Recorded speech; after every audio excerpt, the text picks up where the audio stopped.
इस वक्त मंच पे नासिरा शर्मा, जो कि भारतीय साहित्य का एक बड़ा नाम है, कई दशकों से कहानी, उपन्यास और निबंध लिख रही हैं, वो इस वक्त मंच पर है। तालियों के साथ जरा स्वागत हो जाए।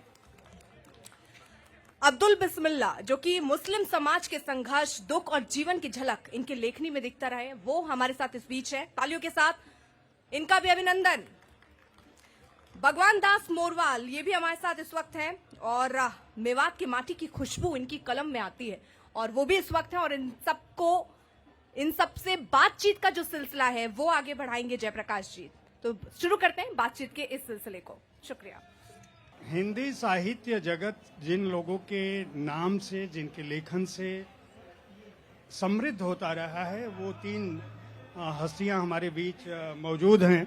और इस सत्र में मैं इन लोगों को समझने के लिए, पढ़ने के लिए बहुत ही कम समय है, लेकिन मैं इतनी बात जरूर कहूंगा कि जो हमारे सत्र का नाम है कतरा कतरा किस्सा, हम इनसे कोई सवाल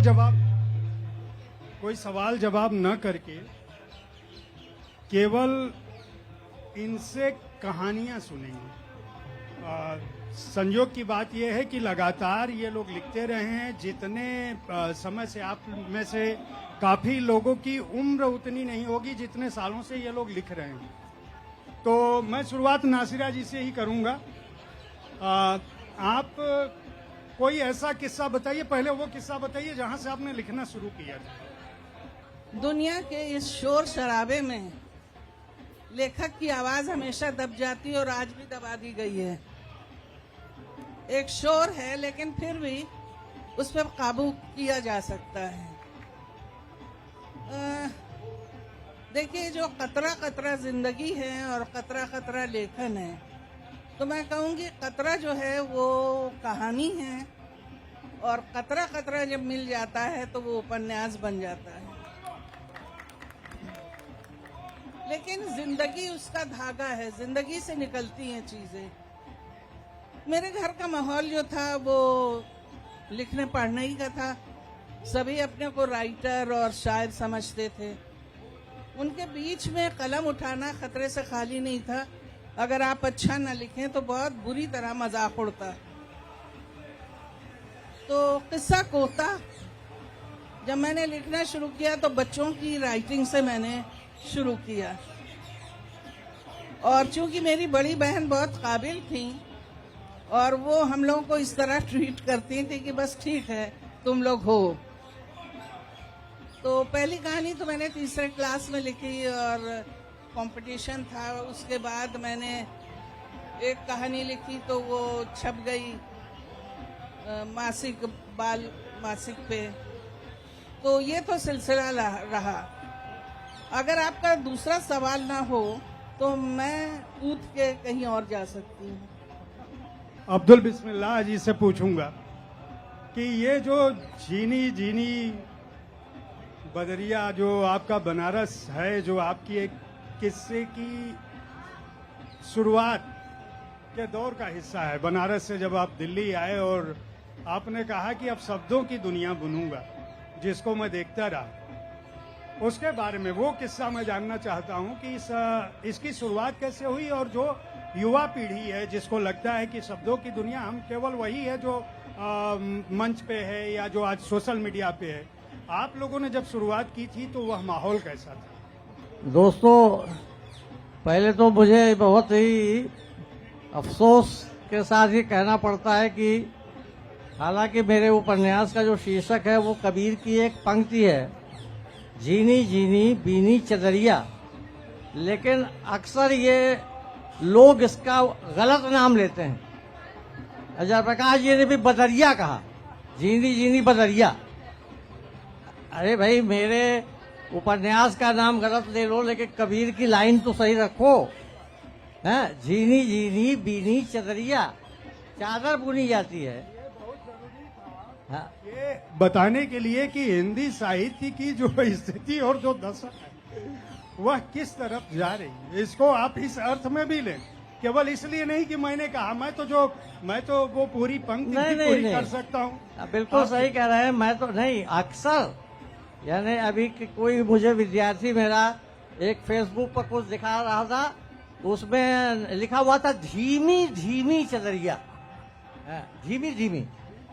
तो ये जब बदल देते हैं तो मुझे कबीर ही याद आते हैं कि कबीर की कविताएं खुद ओरल ट्रेडिशन में थी, लिखते तो थे नहीं, तो खुद कबीर की पंक्तियों को लोगों ने अपने हिसाब से बदल लिया है, और अपने हिसाब से बदल लिया है, और उस बदले हुए रूप में भी वो माना जाता है कबीर का ही है, ऐसा नहीं है कि किसी और का है।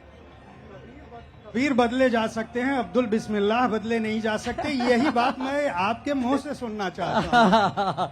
वो आप उसकी झीनी झीनी बीनी चदरिया और कबीर पर नहीं, अब्दुल बिस्मिल्लाह पर बात करना चाहता हूँ कि वो जो किस्सा जीवन का है जिसने आपको इस लेखन जगत से जोड़ा। देखिए, ये तो मैं बता चुका हूँ कई बार कि एक जब हमने लिखना शुरू किया तो जो पहली रचना लिखी तो वो कल्पना पर आधारित थी, काल्पनिक थी, और जिसका बड़ा कटु अनुभव हुआ मुझे, क्योंकि कभी कभी कल्पनाएं बड़ी खतरनाक हो जाती हैं, और उस पर डांट पड़ी मुझे कि ये क्या लिख दिया। तब मैंने तय किया कि केवल कल्पना से नहीं लिखना चाहिए, जब तक हम उस सच्चाई को न जान लें, उस यथार्थ से जब तक परिचित न हो तब तक लिखना उचित नहीं है। ये धारणा जब से मेरे मन में बनी तो ये धारणा फिर ये एक तरह से स्थायी हो गई, परमानेंट हो गई। और जहां तक इस उपन्यास का संबंध है, देखिए, मैं यहाँ बीच में बता दूं लिखने की कैसे शुरुआत हुई। इससे पहले कि जब ये इसको प्रकाशित होना था, छपना था ये उपन्यास, तो राजकमल प्रकाशन के पास इसकी पांडुलिपि थी। तब शीला संधू इसकी मालकिन हुआ करती थी। तो शीला संधू जी ने मुझसे भेंट करने की इच्छा व्यक्त की और मैं गया उनके पास। तो मैं गया तो उन्होंने एक प्रश्न पूछा मुझसे। पहला प्रश्न पूछा कि आप बनारस के ही हैं? तो मैंने कहा नहीं, मैं तो इलाहाबाद जिले के गांव में पैदा हुआ, बनारस में तो जाकर रहा मैं। फिर दूसरा सवाल पूछा उन्होंने कि क्या आप बुनकर कम्युनिटी से हैं? तो मैंने कहा कि नहीं।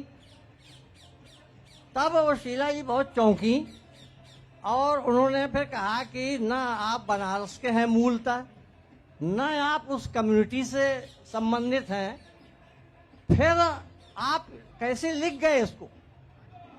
और ये तो लगता नहीं ऐसा कि कोई आउटसाइडर होगा, बाहर का आदमी, वो लिख देगा इसको, ऐसा लगता नहीं।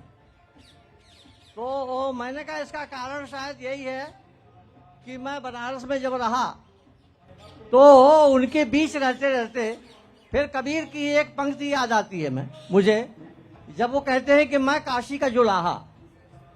ये जो बुनकर कम्युनिटी है, इसको आम बोलचाल में इस कम्युनिटी को, इस जाति को जुलाहा कहा जाता है। तो मैंने कहा मुझे भी रहते रहते बनारस में ऐसा लगने लगा कि मैं खुद भी काशी का जुलाहा हूं।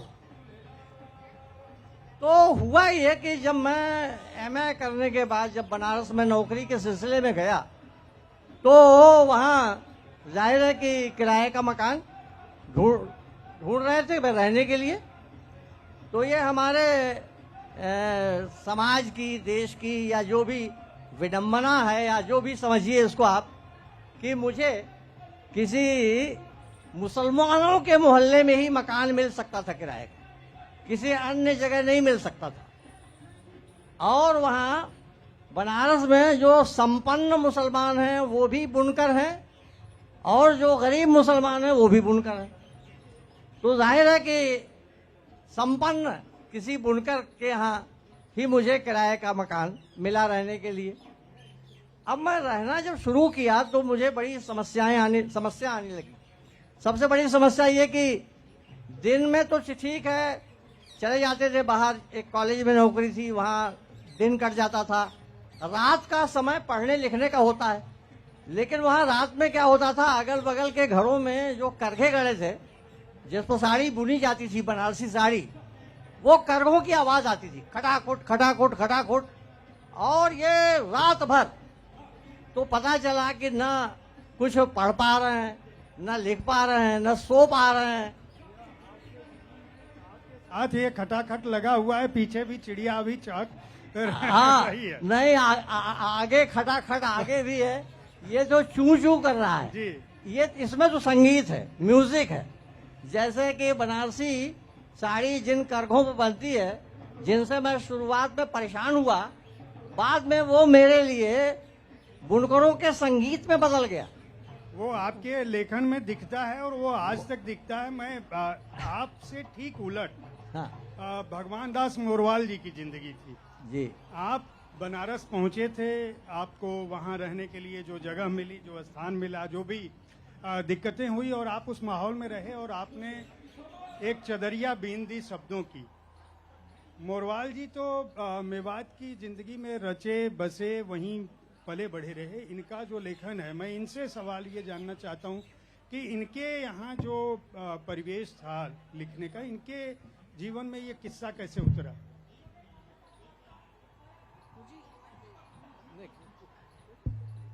ये तो भीगे हुए मुसलमान हैं। भीगे। वैसे इसका मतलब थोड़ा सा अगर आप खुलासा कर दें तो थोड़ा सा मुझे। ऐसा कोई बहुत कम लेखक हैं जहाँ पे एक दूसरे से नफरत हो। उसमें मोरवाल साहब कूद पड़ते हैं मुसलमानों की बस्ती में, उर्दू सीख लेते हैं, उर्दू के बहाने फिर वो मुसलमानों के दिल और दर्द में शामिल हो जाते हैं और फिर नॉवेल दर नॉवेल लिखने लगते हैं। तो ये अपनी तरह का एक नया लेखक है जो हमारे बीच है। चलिए, बहुत बहुत शुक्रिया नासिरा जी। हम तो ईमानदारी की बात ये कि आप हैं, बिस्मिल्लाह साहब हैं, हमने तो जो भी कुछ सीखा है और यहाँ जो भी हमारे उम्र के या हमसे हमारे छोटे लेखक है, सब ने आप ही लोगों को पढ़ पढ़ के बढ़ा हुआ। मेरे साथ दरअसल एक बड़ी विचित्र सी घटना क्या हुई कि जब मुझे कुछ साहित्य की समझ बनने लगी, यानी पढ़ने की, गलती से हुआ क्या कि जो मैंने पहला उपन्यास पढ़ा वो पढ़ा था मैला क्या नाम आधा गांव, राही मासूम रजा का। हालांकि जो जिस तरह का उसका परिवेश है, मुझे थोड़ा सा दिक्कत हुई कुछ। उसके बाद संयोग देखिए कि अब्दुल बिस्मिल्लाह साहब का वो पहला उपन्यास काला जल, राग दरबारी, मैंने गोदान बहुत बाद में पढ़ा। और जब मैंने इन एक ही तासीर के लगभग 1 दर्जन इन उपन्यासों को पढ़ा, तब मुझे ऐसा लगा कि जो समाज और परिवेश इन रचनाओं में है, मेरा समाज भी, मेरा परिवेश भी लगभग वही है। और मुझे याद है कि जब 90 के दशक में 80 85 86 में जब मैं कॉफी हाउस जाता था और जब वहां बहसें होती थी, मुझे खूब याद है कि जब यहां सांप्रदायिकता की बात होती थी कॉफी हाउस में, तो मुझे बड़ा अजीब लगता था, क्योंकि हमारे मेवात में इस तरह का कल्चर कभी नहीं रहा। मेरे मुसलमानों और हिंदुओं के बीच में नहीं रहा। हम तो आज भी उनको मुसलमान कहते हुए बड़ा हिचकिचाते हैं, हम आज भी उनको मेव कहते हैं। तो ये जो जीवन का अनुभव है और शुरुआत में जिस तरह का लेखन है, क्योंकि जैसे इसका विषय है कि कतरा कतरा किस्सा, दरअसल हम लोग जो लिखते हैं, उपन्यास लिखते हैं, मैं कहानी की बात भी कह रहा हूं, उससे आगे बढ़ के मैं उपन्यास की बात करता हूं कि उपन्यास दरअसल छोटे छोटे किस्साओं को का ही एक पूरा पुंज होता है। पता ही नहीं चलता कि पाठक एक रचना में जब अंदर प्रवेश करता है तो एक के साथ एक, किस्सा दर किस्सा उसके साथ ऐसा जुड़ता चला जाता है कि पाठक को पता ही नहीं चलता कि वो कहां से उस रचना में घुसा और कहां से बाहर निकला। जाहिर सी बात है कि हम जो लिखते हैं, अब जैसे मैं अगर अपनी बात कहूं, इन्होंने मेवात का जिक्र किया, मेरा पहला उपन्यास काला पहाड़, जिसने कि मेरा, अगर मैं आज आपके सामने हूं तो ये श्रेय ये उस उपन्यास को जाता है। और वो एक ऐसे परिवेश को लेकर वो उपन्यास है, मेवात जैसे इलाके को, जिसको कि दिल्ली, हमारे देश की राजधानी दिल्ली के बिल्कुल बेहद करीब होने के पास, उसके बारे में कोई नहीं जानता। और जो जानता है और आज भी दुर्भाग्य से उस मेवात को लेकर जिस तरह से नैरेटिव जो बनाया जा रहा है, जो लोग मेवात को नहीं जानते हैं उन बिल्कुल आप भी जी, बिल्कुल नहीं शामिल है, जो आज की तारीख में जो बनाया जा रहा है। तो अगर आपको देखना है उस मेवात को देखना है तो काला पहाड़ में, हालांकि ये बात अलग है कि अगर मुझसे कोई ये कहे कि अगर मैं आज उस काला पहाड़ को लिखूं तो वो काला पहाड़ वो नहीं होगा जो मैंने आज से 20 साल या 25 साल पहले लिखा था, क्योंकि हमारे अनुभव, हमारी दृष्टि, हमारा समाज, सब कुछ जितनी तेजी से बदल रहा है। मैं जब भी गांव जाता हूं, महीना 2 महीना में, आपको यकीन नहीं होगा, क्योंकि हम शहर में बैठे, हमें बहुत सारी चीजों को नहीं पता है। अगर आपको गांव देहातों की अगर आप सचमुच अगर देखना है, जिसको कि अंबेडकर ने नरक की जो संज्ञा दी थी, गांव देहातों को क्यों दी थी, आज जाकर देखिए। जो बीमारियां, जो रोग, जो व्याधियां, सांप्रदायिकता, जातिवाद, सामंतवाद, यानी जितना आज गांव देहातों में है, मैं समझता हूं कि इससे पहले कभी नहीं रहा होगा। तो ये धीरे धीरे हम इन्हीं सब चीजों को, जब भी जाते हैं कुछ न कुछ नई घटना, कुछ न कुछ नई हमको चीजें देखने की मिलती है। तो इन्हीं सब किस्सों को हम अपनी रचनाओं में, अपने उपन्यासों में हम जो है उतारने की कोशिश करते हैं। धन्यवाद मोरवाल जी, आपने बहुत अच्छे ढंग से अपनी बात कही। मैं नासिरा मैम आपसे ये जानना चाहूंगा कि ये जो अदब में बाई पसली है, ये है क्या?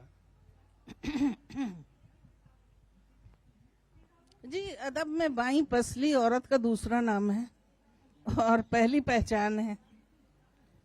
तो स्त्री विमर्श के इस शोर में जब मैंने ये किताब का नाम रखना चाहा था तो औरत को लेकर कुछ कहना चाह रही थी। फिर जैसे जैसे मैं दाखिल हो रही थी बाहर के लोगों की, जिसे कहते हैं कविताओं में, उपन्यास में और कहानियों में, तो मुझे लगा कि औरत मर्द का कोई फर्क ही नहीं है। सबकी बेहतरीन कहानियों में जो मुख्य पात्र हैं वो औरतें हैं। तो मुझे लगा कि ये फर्क बाजार ने किया है, संपादकों ने किया है, खुद औरतों ने किया है, क्या किया है। अच्छा, मेरा अपना बिलीव है कि जिंदगी जो है वो औरत के चारों तरफ ही फिरती है। अगर औरत नहीं है तो जिंदगी नहीं है, जिंदगी नहीं है तो कहानी नहीं है, कहानी नहीं है तो लेखक नहीं है, और फिर संपादक और प्रकाशक भी गायब हो जाते हैं। तो कायनात की जो सबसे खूबसूरत सांस लेने वाली चीज है वो है औरत, जो दुनिया की आबादी का दूसरा नाम है। तो कहा यही जाता है कि मतलब मैं उसका जिस्ट बताने जा रही हूं कि औरत की इतनी इज्जत करो क्योंकि वो तुम्हारी बाईं पसली है, और बाईं पसली थोड़ी सी टेढ़ी होती है। तो औरत के साथ वो बर्ताव ना करो जो मतलब वो टेढ़ी हो जाए, फिर गजब हो जाएगा। तो इसलिए वो तुम्हारे दिल की धड़कन के करीब है, तो उसको आप अच्छी तरह रखिए, संभाल के रखिए और उसका लिहाज कीजिए। तो ये तो उसका नाम का राज है। और उसके अंदर जितनी भी कहानियां हैं वो अरब देशों की हैं, जिसमें 7 भाषाएं हैं, और मेरे ख्याल से नहीं 7 देश हैं और 5 भाषाएं हैं। उर्दू है और फारसी है, दरी है, और बाकी जो हैं वो अरब के दूसरे देश हैं। देखिए यहाँ पे ये अनुवाद का काम है मेरा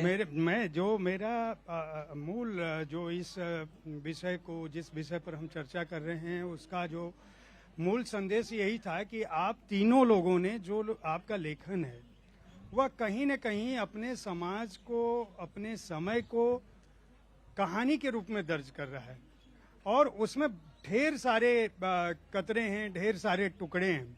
अब अब्दुल बिस्मिल्लाह जी ने जो जहरबाद, वो उसका जो स्वर है, मैं चाहूंगा कि उसके बारे में आप थोड़ा बताएं, क्योंकि कबीर और जहरबाद, ये जो आपका लगातार आपकी जो परंपरा रही है, और अभी भी जो आप उर्दू पे जो काम आपकी नई जो किताबें आई हैं, जो अनुवाद की किताबें हैं, या आपने नए सिरे से अमीर खुसरो साहब को और दूसरे बड़े लेखकों को रखने की कोशिश की है, उसका संदेश क्या है? और उन सारे किस्सों का जो अगर मैं पूछूं एक कि आप एक कहानी में हमें सुना दीजिए, तो क्या कहेंगे जिसमें सब कुछ शामिल हो जाए?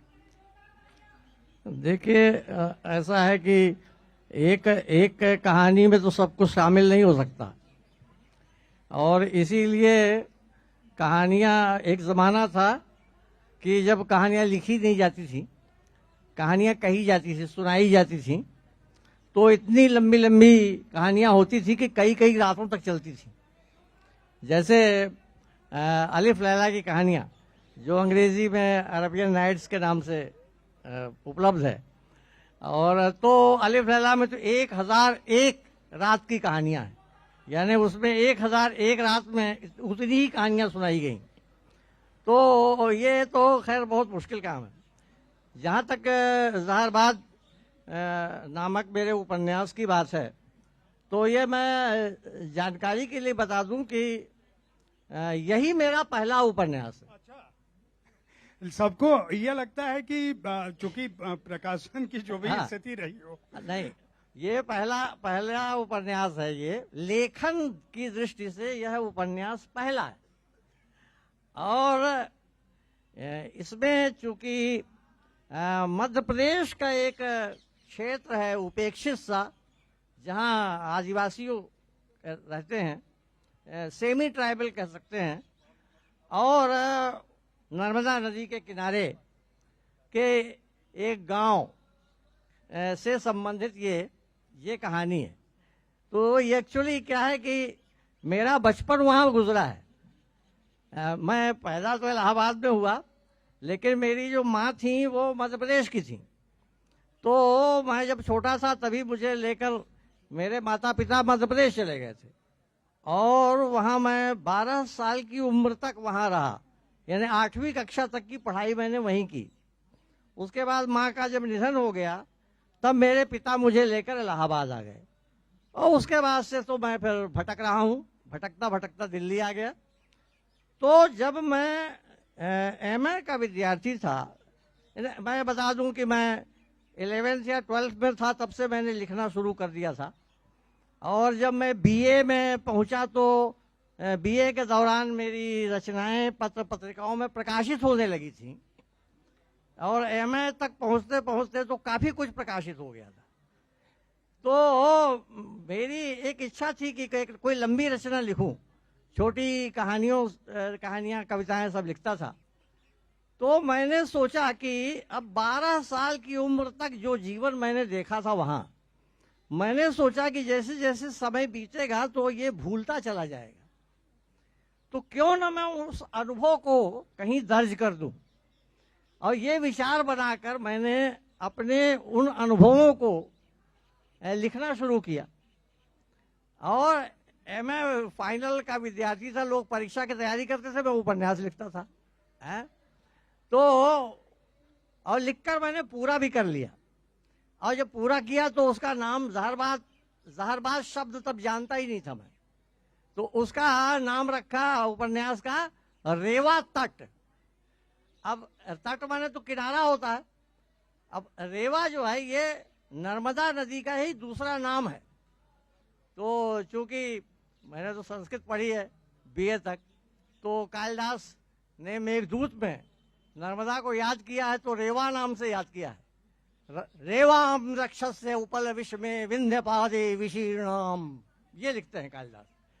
तो वहां से रेवा शब्द आया मेरे जहन में। तो रेवा तट, नर्मदा के किनारे की गाथा, कहानी, ये सोचकर मैंने लिखा। लेकिन बाद में कुछ अरसे के बाद जब दोबारा पढ़ा उसको, तो वो अच्छा नहीं लगा मुझे। अच्छा नहीं लगा तो मैंने फाड़ दिया उसको। फाड़ने के बाद मैंने फिर दूसरी बार लिखा उसको, जब मैं बनारस पहुंच गया नौकरी करने के लिए। दोबारा लिखा, दोबारा लिखने के बाद 1 आध साल के बाद फिर उसको पढ़ा, तो वो भी पसंद नहीं आया, उसको भी फाड़ दिया मैंने। तीसरी बार लिखा गया, और तब तक ये ज़हरबाद शब्द से मैं परिचित हो चुका था कि ज़हरबाद एक फोड़ा है, जो जहरीला फोड़ा है शरीर में कहीं हो जाए तो पूरे शरीर में जहर फैल जाता है। और उस उपन्यास को अगर पढ़ें तो आप देखें कि उस कहानी में एक परिवार है, एक समाज है, एक परिवार है, उसमें वो जहरबाद हो गया है जो पूरे परिवार को बर्बाद कर देता है, नष्ट कर देता है। और उसका खमियाजा जैसा कि भी नासिर शर्मा बता रही थी कि देखिए स्त्री ही देखिए सुख भी है तो स्त्री की वजह से है, दुख भी है तो स्त्री की वजह से है। और दुख सबसे अधिक स्त्री झेलती है, पुरुष से अधिक स्त्री दुख झेलती है। तो स्त्री का दुख उसमें है कि वो किस तरह से झेलती है। तो ये जहरबाद लिखने की पूरी कथा है। और तब से ये आ गया कि भाई जितने ये जो अनुभव है ना यही कतरे हैं हमारे, ये जो अनुभव है यही कतरे हैं। और ये जो कतरा कतरा किस्सा चलता है, ये जो अनुभव है इन्हीं अनुभवों की एक लड़ी है। वो लड़ी हम लोग पिरोते हैं। हो सकता है उसमें कोई मोती अच्छा हो, कोई बुरा हो, कोई उतना मूल्यवान न हो, लेकिन है वो मोतियों की एक माला। वाह, कितनी अच्छी बात आपने कही। हम देते हैं। अब मैं मोबाइल जी से ये कहूंगा कि ये बताएं कि ये जो काला पहाड़ से इनकी खानजादा तक की यात्रा रही, एक तरफ जहरबाद हो गया, एक तरफ अदब की बाई पसली हो गया, और ये सीधे खानजादा पर पहुंच जाते हैं। ये उल्टी यात्रा शुरू उन्होंने कर दी, ये चले गए अमीरों की तरफ। क्यों भैया?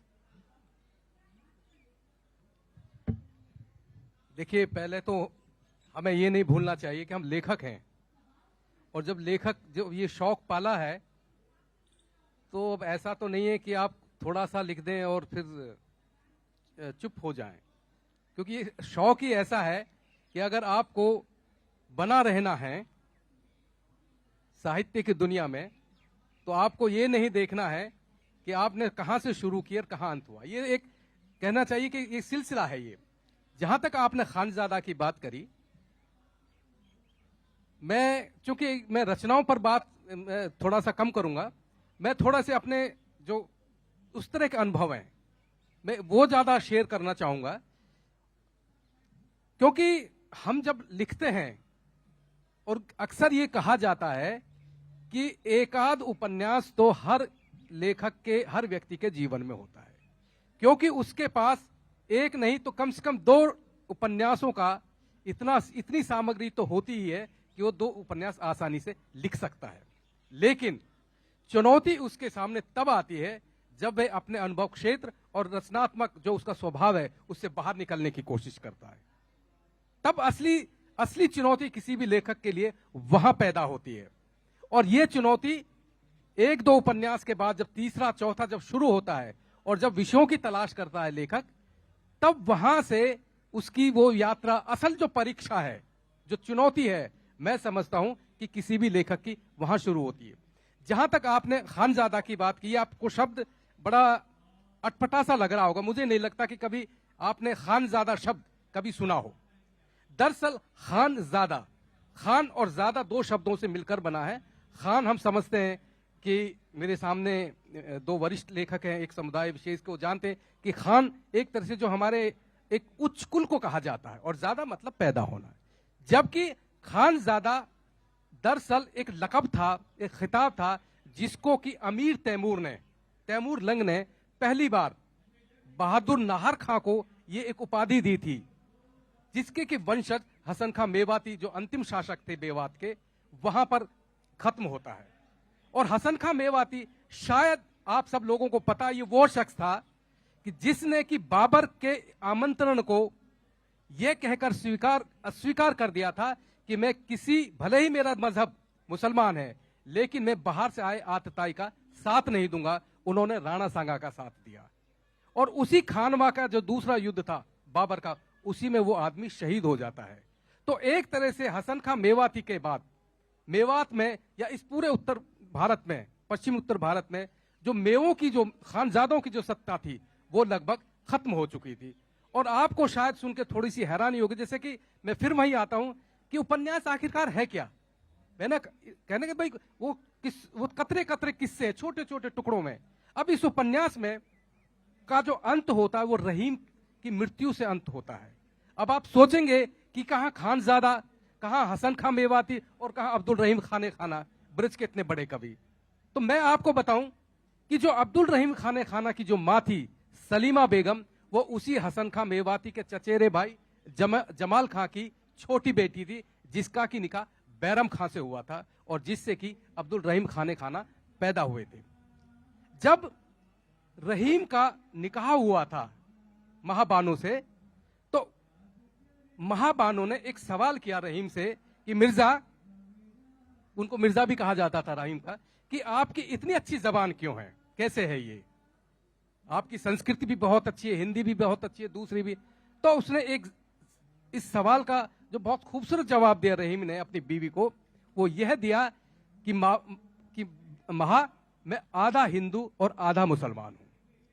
अब आधा मुसलमान तो समझ में आता है कि वो बैरम खां का बेटा था, लेकिन आधा हिंदू क्या? तब वो कहता है कि जो मेरी माँ थी वो मुसलमान राजपूतों की बेटी थी, और खानजादा जो शब्द है ये सिर्फ और सिर्फ मुसलमान राजपूतों के लिए इस्तेमाल होता है जो कि मेवात के हैं। तो उसने कहा कि मेरी जो आदि भाषा है, चूंकि जिस मेवात का मैं रहने वाला हूं, नासिरा जी अच्छी तरह जाती हैं, ये मेवात से इनका बहुत नजदीक का रिश्ता रहा एक जमाने में, अब तो शायद कम रहेगा। तो जो वो मेवात जो मेरा इलाका है, उस पर भी जो मेवाती बोली जाती है उसको कठेर मेवाती कहते हैं, यानी जिस पर कि ब्रिज का असर है। तो रहीम का जो संस्कार था, जो उसके साहित्य में जो आता है, वो ब्रिज का जो संस्कार है वो दरअसल उसकी अपनी मां से लिया हुआ। तो कहने का मेरा मतलब है कि इन छोटे छोटी जानकारियों को, इन छोटे छोटे किस्सों को लेखक, चाहे वो पृष्ठभूमि कैसी भी हो, उनमें अपने उन किस्सों को पिरोने की कोशिश करता है। और सही बात तो यह है कि उपन्यास लिखना बहुत आसान लगता होगा। हम चूंकि संयोग से अब्दुल बिस्मिल्लाह जी, नासिरा जी और मैं, हमारा कविताओं से कोई दूर दूर तक का वास्ता नहीं। कभी बचपन में शुरुआत में लिखी होंगी, लेकिन हमारा नहीं रहा। कहानियां भी हमने लिखी है, लेकिन हम लोगों की जो पहचान है वो मूलतः उपन्यासकार के रूप में। और उपन्यास लिखना, मैं तो ये कहता हूं कि जैसे स्वेटर बुना नहीं जाता है, स्वेटर की सलाइयों में जो फंदे डाले जाते हैं, दरअसल उपन्यास एक ऐसी कला है जिसमें कि छोटे छोटे किस्सों को, वो जो फंदे हैं उसमें जब पूरा होता है तब उसकी खूबसूरती तब पता चलती है। बहुत धन्यवाद मोरवाल जी, आपने बहुत सही बात कही। नासिरा मैम, मैं ये जानना चाहता हूँ आपसे कि अल्फा बीटा गामा और अजनबी जजीरा, दोनों का जो कैनवास है आपके उपन्यासों का, किस्से के हिसाब से मैं समझना चाहूँगा। एक तरफ कोरोना काल और दूसरी तरफ खाड़ी देशों पर अमेरिका का प्रभाव, हमला इराक पर, और वहाँ पर जो जीवन है और जो यहाँ पे जीवन बचा है, वहाँ मनुष्यता संकट में थी। यहाँ आपकी नज़र में उस सड़क के उन जानवरों पर, कुत्तों पर पड़ी जो जिनके बारे में शायद कोई सोचता नहीं है। इस कोविड काल में मनुष्य अपना जीवन बचाने के लिए संकट में था। उस समय में आपने लिखने के लिए उस जमात के बारे में कैसे सोचा, मैं उसका किस्सा जानना चाहता हूँ। दोनों को किस्से के अंदाज में बताइए। देखिए, मेरी राइटिंग का एक हिस्सा तो है ही है कि जो सियासत से उपजी तकलीफें हैं उनको मैं उठाती हूँ। तो वो चाहे जिंदा मुहावरे हो या मेरी कहानियाँ हो या इब्ने मरियम कहानी संग्रह हो। तो अजनबी जजीरा जो था वो बैकग्राउंड है इराक का उन दिनों का जब अमेरिकन फौजें वहाँ थीं, और वहाँ पे जो आम इंसान था जो सियासत में नहीं था उसको क्या तकलीफें हुई। उसी में एक औरत है जिसकी 5 बेटियां हैं। आप लोग चौंकेंगे 5 बच्चे क्यों? वहाँ पे आबादी बहुत कम है, मतलब पूरे मिडिल ईस्ट में मुसलमानों की आबादी बहुत कम है। तो सद्दाम हुसैन ने आबादी बढ़ाने के लिए इनाम की सिचुएशन रखी थी कि जिनके बच्चे ज़्यादा होंगे उन्हें इनाम दिया जाएगा। तो इस तरह से उसकी 5 लड़कियां हैं, और किस तरह से वो फौज से डरती है और घर की चीज़ें बेचती है और सब ये सारी चीज़ें मैं देखती थी। लेकिन मैंने कभी उन खतरों को उठाया नहीं ज़िंदगी के, क्योंकि उस वक्त ज़रूरत थी सियासत पे लिखने की कि वहाँ क्या हो रहा है, ईरान इराक वॉर क्या है, वॉर फ्रंट जा रही थी, प्रिजनर्स ऑफ वॉर से मैं बातें कर रही थी। लेकिन बाद में मुझे देखा कि हर जगह की लड़ाई जो है वो लगातार बढ़ती जा रही है, उसमें मतलब नया कहने को कुछ नहीं है, कोई क्रिएटिविटी नहीं है। फिर मुझे लगा कि क्यों ना मैं उन लोगों का सॉफ्ट कॉर्नर उठाऊं जो कहानियां दफन थी। तो उसमें फिर ये अजनबी, जिसे कहते हैं जजीरा, वजूद में आया। अजनबी जजीरा में बहुत सारी चीजें हैं।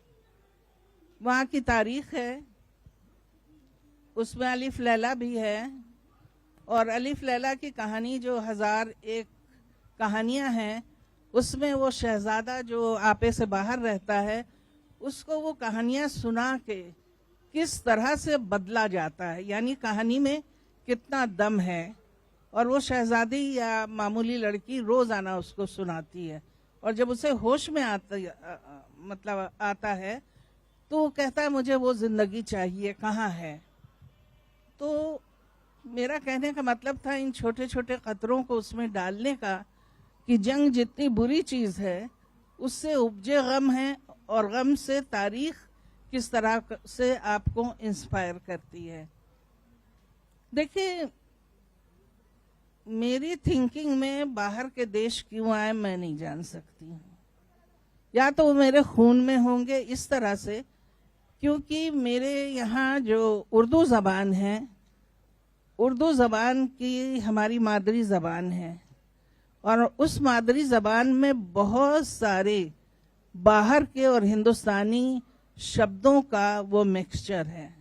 तो जब वो दवा हम बचपन से पी रहे हैं तो हमारे खून में वो दवा जो है वो प्रभावित है, जो प्रवाहित है, तो उससे हम अलग नहीं हटते हैं, हमारे दिमाग, हमारी सोच। और दूसरे, जब हमने आँख खोली तो हमारा जो आज़ादी का दौर था वो ख़त्म हो चुका था, आज़ादी के किस्से थे।